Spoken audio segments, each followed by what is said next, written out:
Already recording. Relax, okay? Alright, fine, let's go. Yeah. What's good? What's popping? What's up, guys? My name is Patricia Susan. Welcome back to my YouTube channel. Today I'm being joined by this guy. This guy, K to the E to the V to the I to the N, Kevin. Or Ooh, Bonovour, should I say yeah, Bonovour? yeah. Bonovour. Yeah. Bonovour, So, Bonovour. So today we're going to be doing a video on a very tough topic, something that we've all gone through, really tough or one. we are still going through it. So we're going to call it surviving in our 20s. I'm in my early 20s and he's also in his early 20s. So this is something probably all of us are going through, and our parents went through it. Our siblings younger than us are also going through it, but nobody is going to tell it to you. So as your peers, we decided, why not?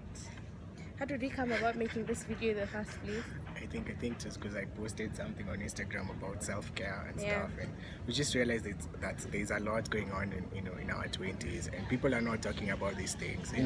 Like I think when I was 19, it was kind of okay. When I hit 20, oh my god, wow, like my world changed. I felt a lot of pressure and just a lot of things, man.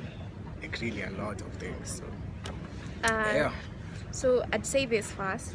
When we were growing up, when we were very small kids, someone would ask you in a very curious way, what do you want to be when you grow up?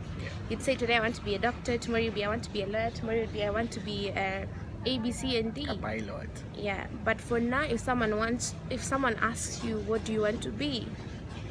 You're stuck. You're not even sure. You don't even know what you want to You do. don't even know if You don't you're even know gifted. what you want to be yourself in the first place. Let's Yeah. start from that. Yeah.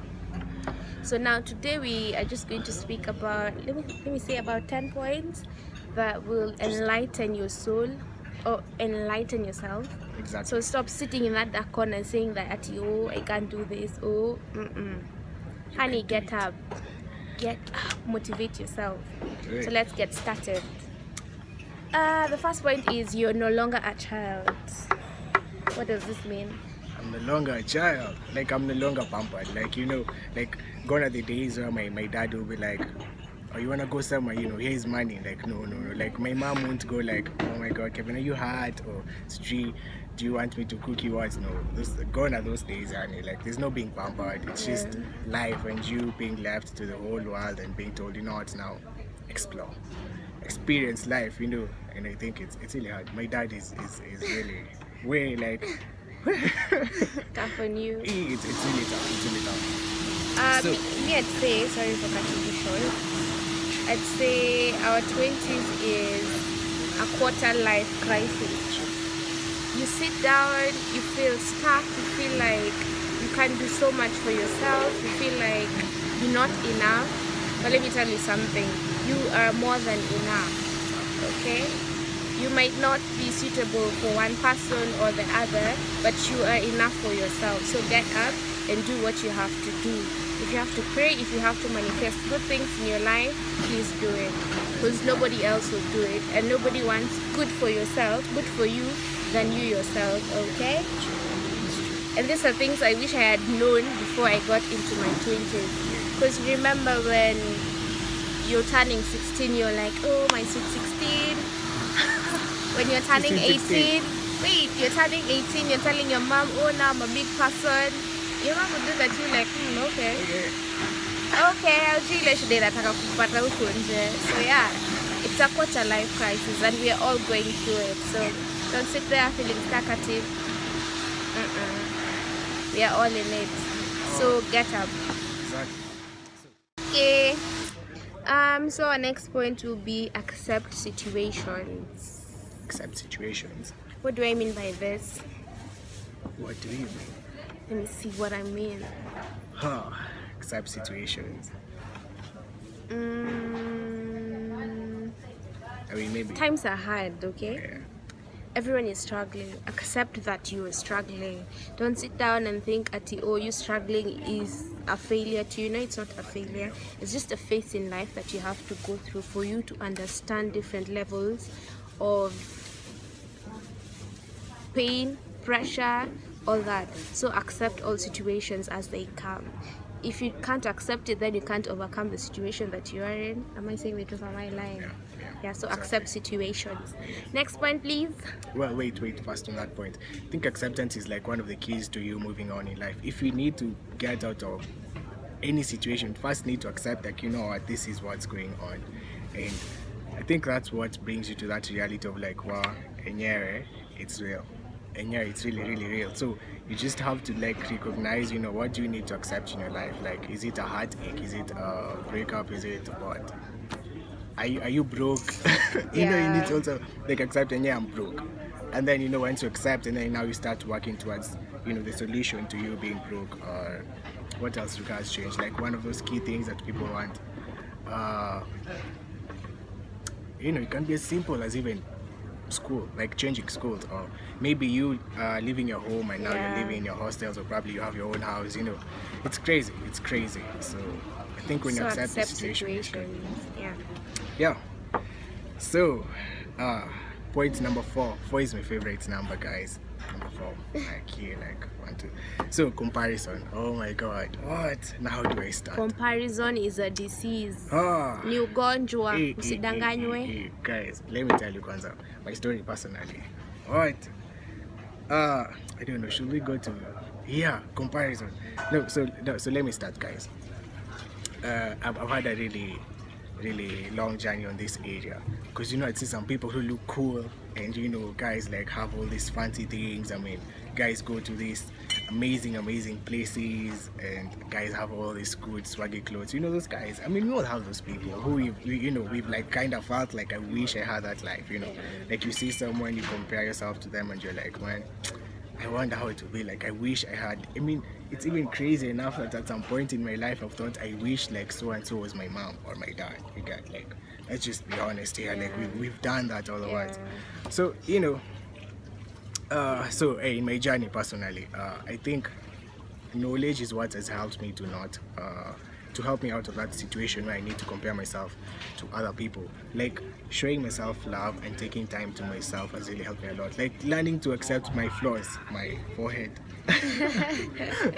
You know, like, I know, like every day it's a struggle for me to think right. I think the place where it's really helped me a lot is my thoughts. Like, just every day, daily, I struggle to think right of myself. Like, I go to the mirror and I'm like, damn, bro, man, I look good, man. You know, like it's a struggle, man. And I think the knowledge to self-love and self-value and self-worth has really helped me out of that place, personally. On this topic, I'd say that comparison is a thief of joy. Exactly.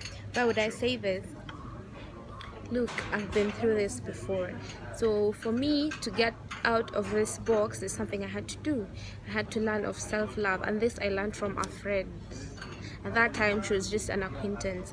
Hi, Kogi, I'm talking about you. What's up, Kogi? So this lady, my God, I don't know if I should call you an alpha female or something. This lady is just, how would I say it? She's filled with so much in her, I'd say positivity and all that. So if you're looking for friends to compare yourself with, find friends who value themselves instead of finding friends who want to alter themselves to look like A, B, C, and D. The person who's altering themselves do not love themselves. But this person who is teaching you on self-love, self-worth and all that is someone you definitely need to keep as your friend. Okay? So my point here is, I used to compare myself with people like Vera, Huda, Strake, Inaho. My friends, these people don't love themselves. I'll be very honest. Really sorry, actually, like, sorry, truth be told. but I'm saying the truth. Yeah. There's no need for you to bleach, to go and get boob jobs, what all that. Don't do that. True. That really means that you don't love yourself and you don't appreciate yourself much more. Okay? So if you want to compare yourself, find positive things to fill that gap with. Am I making sense? Yeah, making sense actually. And I think, first of all, Kwanzaa, for you ladies, like us guys, we love ladies who love themselves. Like, I don't want to be with someone who I'll be with them and then I tell them like, oh, yo, Patricia, you look so beautiful. And then you start telling me, oh, I don't think I'm beautiful. Cheeky, man. Where's your confidence at? Like why don't you think that you're not, beautiful? Because when you have other situations, like you compliment someone and then they start telling you like, no. So you're like, really? And you have to understand sometimes you're not at a certain point and you can't start look, this life, it's not about a competition. You're not competing with anyone over here. Like literally it's just you and yourself and your life. Like it's your career, your own purpose, and you have to just face it alone. If I start like comparing myself, or we start competing up maybe with Patricia, or probably I'll win because like the muscles and stuff. Honey, no. but really we have different lives, like she has her own thing like she's following and things are working out well for her, and I have my own path that I'm following that like I can't take myself into her time zone. I have my own timing and I have to do things alone. So please, watch you compete. We're not competing. Like I'm not competing who has the longest hair, who has like Sujui the best smile, who is like Sujui what, like cheeky. I just know I am me and that's enough. That's like 100 and I'm awesome. Yeah, you are. Let me tell you something.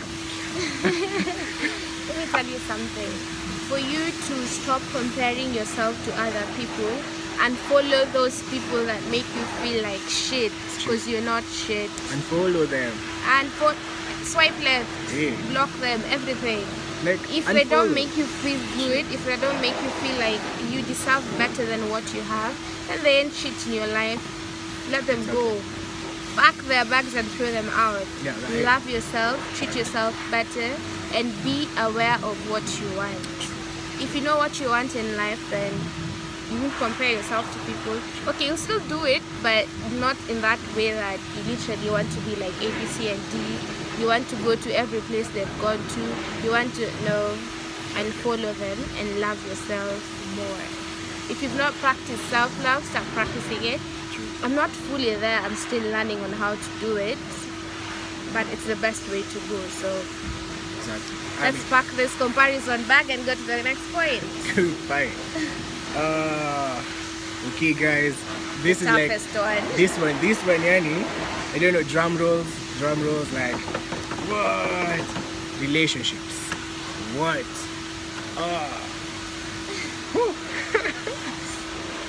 Yeah, relationships. Like I think this is like one of the most talked topic about, like everyone talks about relationships. Like we all want to be goals. We all want A, B, C, and D, but it is not working out as you wanted. It is difficult. So relationships. What do you say about this? Okay, so relationships. Okay guys, okay, so let's be real. In the Swiss, we're just talking here like the topic is surviving your 20s, right? And yet, to be honest, relationships are there before even your 20s. Like even when you're in your teenagehood, like relationships are there. If it's not with your mom, your dad, who else? Like your siblings, probably then it extends to now the boyfriend, the girlfriend kind of. Yes. You get, like, you guys get. So anyway, this is really key. For a long time I made a lot of mistakes on relationships, like finding the one, choosing that, and honestly it's been a road of surviving heartaches. Like surviving, have you ever been so heartbroken you just can't, like you wake up in the morning, you feel like everything is just, it's not working for you, honestly, and I've been there. I don't know if you've been there, so honestly I think on the topic of relationships, we need to be more exposed about making healthy relationships, honestly, because we're in toxic relationships, man. Look, if you're insecure, you have trust issues over here, I don't even know what you're doing in that relationship. Honestly, these things are toxic. These things kill. Like even if they don't manifest now, you just give them a couple of time, like maybe a year, some months, and then you're no longer goals, you're just down. So I guess that's my point. What do you have to say about relationships? I'd say in relationships, the boyfriend and girlfriend one, that is what I'll talk about. Be careful with whom you let into your life, because people can literally destroy you. Not everyone is as good as you are. if I'm good to you, it doesn't mean that you'll be good to me. We all have different characters, we all have different personalities. Exactly. We all have been raised differently. Yeah. So be careful with whom you let into your life. True. And I think also that point, like, it's really funny how sometimes you meet people and deep down you just know, like, hey, there's something going on here. Like, and then we ignore it and you just try to work around the whole situation to make things work for you. And then eventually we start posting some quotes on Heart X, and we start being told that men are trash. Yeah. Really? Like, we actually guys, all hide behind memes. Like memes. Memes or memes? Memes. We all hide behind memes. Memes. The men are trash. Nowadays, that's because they're so silly. It's a guy is just walking out, something happens, and then you just hear men are trash. Like, really? We're not trash. Like, really, we're not. It's just you making poor decisions and meeting the wrong people. And then now it becomes, well, trash. Honestly. So, yeah. I'd say that have healthy conversations in your relationships. Sure. If it's not healthy, then it's also not a healthy relationship. Exactly. I do understand that we all have to go through the toxic phase of relationship. Hakuna mtu ataepuka hii. Don't sit there and think at because I have all that I want, or I do understand what I want in life. Honey, you just have to pass through it to understand what everyone else is going through, or for you to understand how to deal with that particular situation. Exactly. Okay, so for this relationship, I was also to say that we were all raised differently. I'll repeat again. So don't bring your childhood problems into a relationship, my friend. Do not do that. That is bad. That is bad. If you grew in an abusive family where the marriage was so abusive, then don't do that to your boyfriends or to your girlfriends. Learn to do the opposite. Okay? Exactly. There's something that I do reverse psychology on people so many times. A lot of times, I'd say that. Okay, in my relationship, this is what I do. If it's a point where we have to fight or we have to argue about something, I will not argue. I will react in the opposite way that you did not expect me to act, because that leaves you thinking, oh my god, what happened? What am I supposed to do? You know. But if I come bashing out, I want to throw things at you, I want to throw words at you, it won't solve a situation. But if I stay calm and start solving the situation in a backward manner, then definitely I'll get the answers to the questions that I want. I'm not saying the truth, am I lying? So stop using your childhood upbringing as an excuse to your relationships, to friendship, relationship. Do not do that. That's bullshit. Sorry, I'll have to call it out. That's total BS. True. And I think one of the ways you can actually know this is, you know, you're with a lady, and then, you know, before you guys start dating, she's like, you know, every guy has left, even my dad. You're like, wow guys, like really check. And also, you don't want to date, or you don't want to be with someone who is like your mom or your dad. Like, do not compare in relationships. Yeah, again. Man, like don't do that, man. So, yeah, man, this topic is wide. I mean, we can go all the way to relationships, but next point, maybe next time. Wait, one last thing. In your relationships, try to understand your partner's love language, and also understand your love languages. If not, my friends, it is difficult. It's a difficult situation. Exactly. So yeah, next point.